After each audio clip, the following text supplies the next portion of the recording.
Then, one afternoon, as I was collecting eggs, our neighbor Mrs. Stewby leaned over the side fence and said, "If you ever have any extra, I'd be happy to buy them from you." "Really?" I asked. "Most certainly. Nothing quite like free-range eggs. $2 a dozen sound fair to you?" $2 a dozen!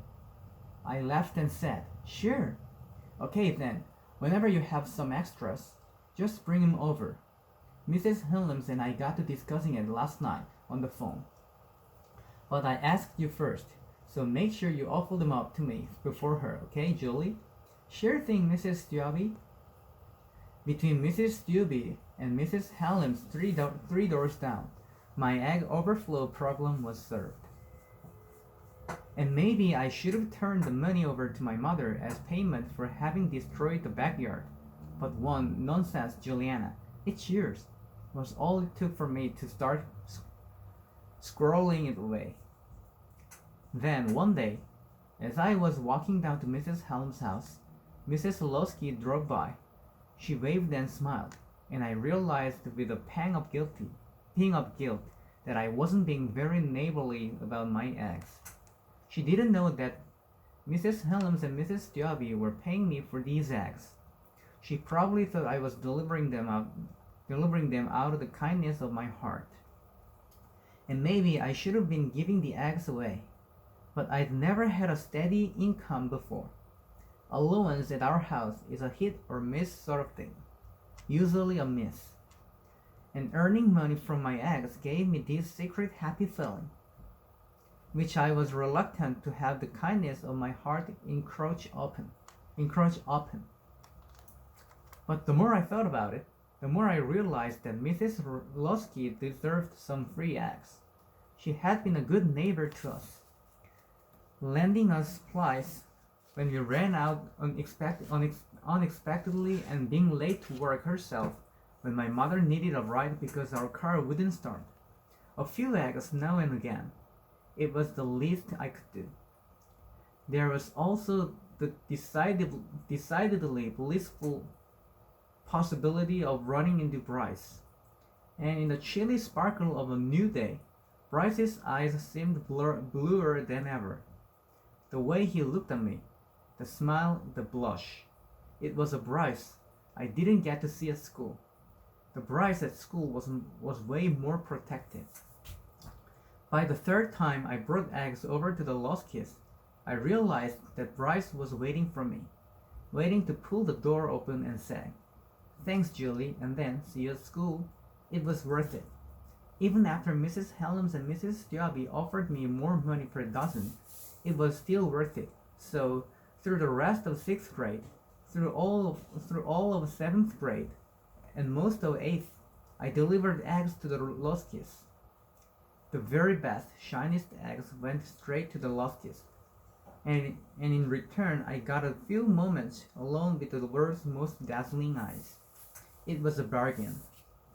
Then they cut down the sycamore tree, and 2 weeks later Champ died. He'd been spending a lot of time sleeping, and even though we didn't really know how old he was, no one was really surprised when one night Dad went out to feed him and discovered he was dead. We buried him in the backyard, and my brothers put up a cross that reads, "Here lies the mystery piecer, P.I.P." I was upset and pretty dazed for a while. It was raining a lot, and I was riding my bike to school to avoid having to take the bus. And each day, when I'd get home, I'd retreat to my room, lose myself in a novel, and simply forget about collecting eggs. Mrs. Stewby was the one who got me back on schedule. He called to say she'd read about the tree in the paper and was sorry about everything that had happened. But it had been some time now, and she missed her eggs and was worried that my hens might quit laying. Distress can push a bird straight into a molting, and we wouldn't want that. Feathers everywhere, and not an egg in sight. I'm quite allergic to the feathers myself, or I'd probably have a flock of my own. But never you mind. You just bring him over when you're up to it. All I wanted was to check in and let you know how sorry I was about the tree. And your dog too. Your mother mentioned he passed away. So I got back to work. I cleared away the eggs I'd neglected and got back into my routine of collecting and cleaning. And one morning, when I had enough, I made the rounds. First Mrs. Stuaby, then Mrs. Helms, and finally the Loskis.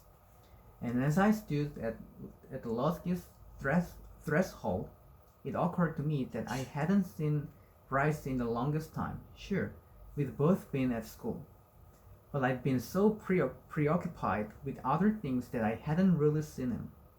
My heart started beating faster, and when the door whooshed open and his blue eyes looked right at me, it took everything I had just to say, "Here." He took the half carton and said, you don't have to give us this." "I know," I said, and looked down. We stood there for a record-breaking amount of time, saying nothing. Finally, he said, "So, are you gonna start riding the bus again?" I looked up at him and shrugged. "I don't know. I haven't been up there since. It doesn't look so bad anymore. It's all cleared. They'll probably start on the foundation soon." It sounded perfectly awkward to me. "Well," he said, "I've got to get ready for school. See you there." Then he smiled and closed the door. For some reason, I just stood there. I felt odd, out of sorts, disconnected from everything around me. Was I ever gonna go back up to Collier Street? I had to eventually. Or, so my mother said. Was I just making toddler? Suddenly, the door flew open and Bryce came hurrying out with an overfull kitchen trash can in his hands. "Julie," he said, "what are you still doing here?" He startled me, too. I didn't know what I was still doing there, and I was so flustered that I would probably just have run home if he hadn't started struggling with the trash, trying to shove the contents down. I reached over and said, "Do you need some help?" Because it looked like he was about to spill the trash. Then I saw the corner of an egg carton. It wasn't just any egg carton either. It was my egg carton. The one I just brought him.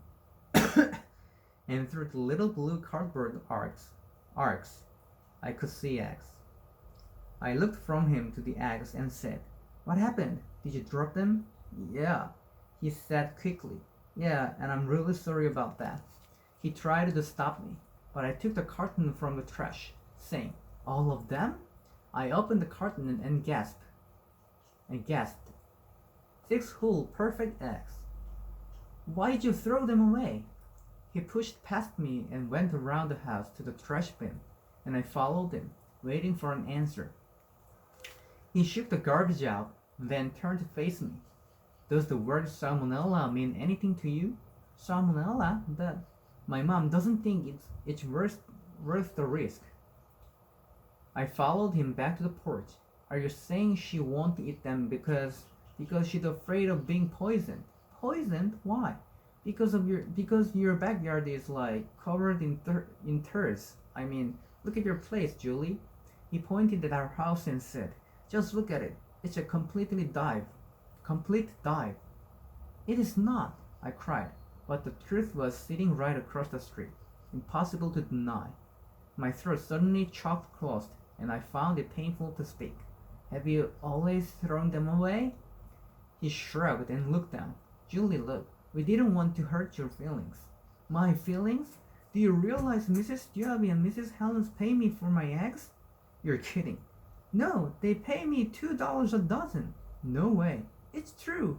All those eggs I gave to you I could have sold to Mrs. Stuaby or Mrs. Helens." "Oh," he said, and looked away. Then he eyed me and said, "Well, why did you just give them to us?" I just fighting back tears, but it was hard. I choked out, "I was trying to be neighborly." He put down the trash can. Then did something that made my brain freeze. He held me by the shoulders and looked me right in the eyes. Mrs. Stubb is your neighbor, isn't she? So's Mrs. Helens, right? Why be neighborly to us and not them? What was he trying to say? Was it still so obvious how I felt about him? And if he knew, how could he have been so heartless? Just throwing my eggs away like that, week after week, year after year? I couldn't find any words. Not at all. I just stared at him, at the clear, brilliant blue of his eyes. I'm sorry, Julie, he whispered. I stumbled I stumbled home, embarrassed and confused, my heart completely cracked open.